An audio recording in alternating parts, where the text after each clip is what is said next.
Claire Reynolds was the picture of suburban perfection. Beautiful, married, and living in a quiet Oregon neighborhood, she seemed to have it all. Just next door, 19-year-old Kyle Benson was still figuring out his life, young, restless, and utterly invisible. Until Claire noticed him. What began as stolen glances turned into a secret affair. But behind the garden walls and white picket fences, a darker obsession grew. And when Claire's husband mysteriously vanished, police would uncover a twisted relationship, a chilling betrayal, and a body buried just beneath the roses.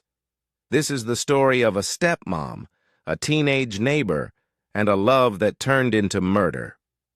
Maple Lane, nestled just outside Eugene, Oregon, was the kind of neighborhood people moved to when they wanted peace.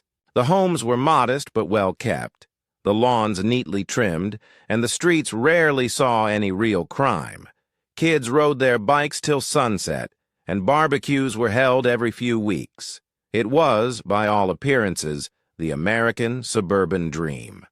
Claire Reynolds moved into the neighborhood in late 2022 after marrying Mark Reynolds, a respected dentist nearly 15 years her senior.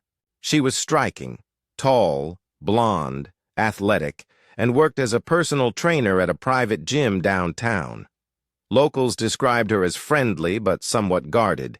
She always wore designer sunglasses, and even on the hottest days, she seemed perfectly composed. Living next door was Kyle Benson, a 19-year-old just out of high school. Kyle was known around the block as a quiet, polite kid. He fixed bikes for the neighborhood kids and worked part-time at a local auto shop. His parents traveled often for work, leaving him home alone most of the week. His days were usually spent tinkering in the garage or jogging through the neighborhood. No one noticed when their paths began to cross more often. Claire would wave from her front porch. Kyle would offer to help with groceries. It started small, just friendly neighborly gestures. But beneath the surface, something darker was already brewing. Over the next few months, Claire and Kyle grew closer. She began inviting him over under the pretense of needing help with odd jobs, changing light bulbs, fixing a leaky sink, organizing the garage. They would spend hours together inside the house when Mark was at work or on dental conferences. Claire offered him drinks, made him lunch, and listened to his frustrations about life and his parents' absence. The relationship turned physical shortly after Kyle's 19th birthday. He had no experience with love, and Claire, confident and emotionally manipulative, knew exactly how to pull him in deeper. She told him things no teenage boy should hear from a married woman: how lonely she felt, how her marriage had gone cold, how no one understood her. Kyle felt like her savior. They began meeting in secret.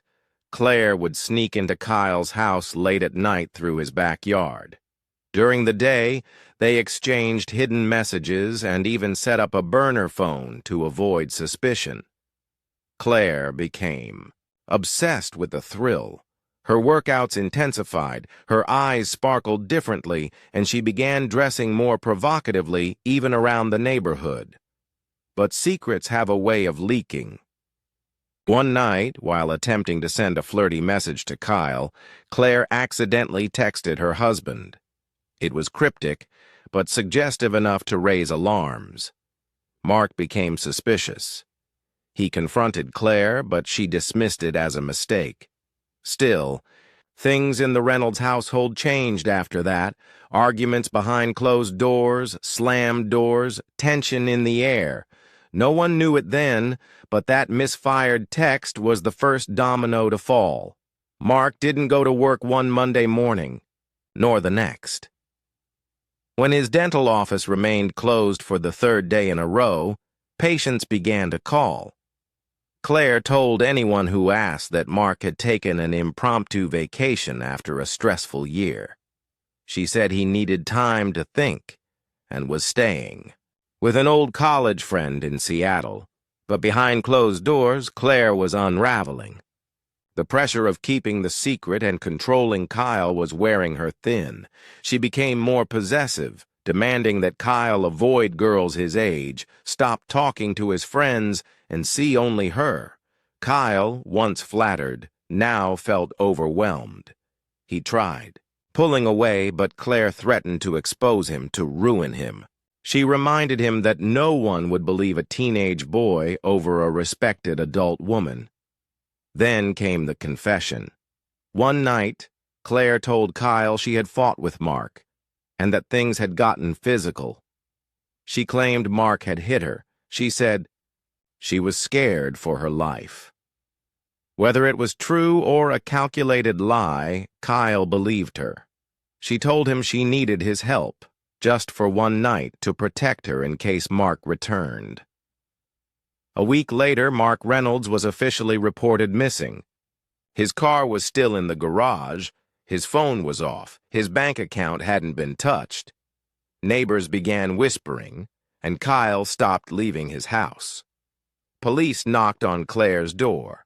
She was calm, smiled, offered them tea, and repeated the same story.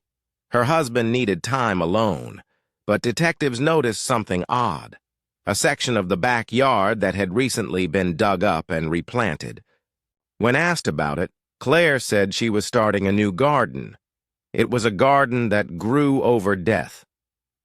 On a rainy Thursday morning, an anonymous tip was sent to the Eugene Police Department.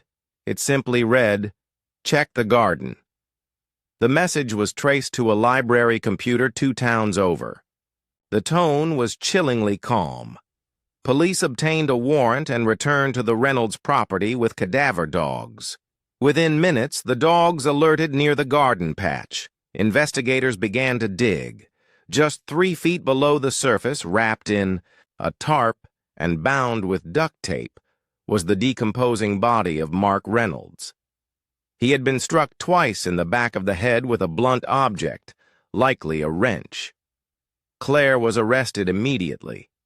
Her hands shook, but her face was unreadable. The neighbors stood outside in disbelief. Within 24 hours, Kyle Benson was also taken into custody. In police interviews, Kyle broke down. He admitted he helped bury the body. At first, he said he did it because he loved Claire. Then he said she told him it was self-defense. But investigators didn't believe him. Security footage from a nearby gas station showed the two buying duct tape and tarp 3 days before Mark's disappearance. Texts between them revealed a plan to start over, just us. They had plotted his death. The trial lasted 6 weeks and drew national media attention. Reporters camped outside the courthouse. Old high school photos of Kyle were plastered across headlines.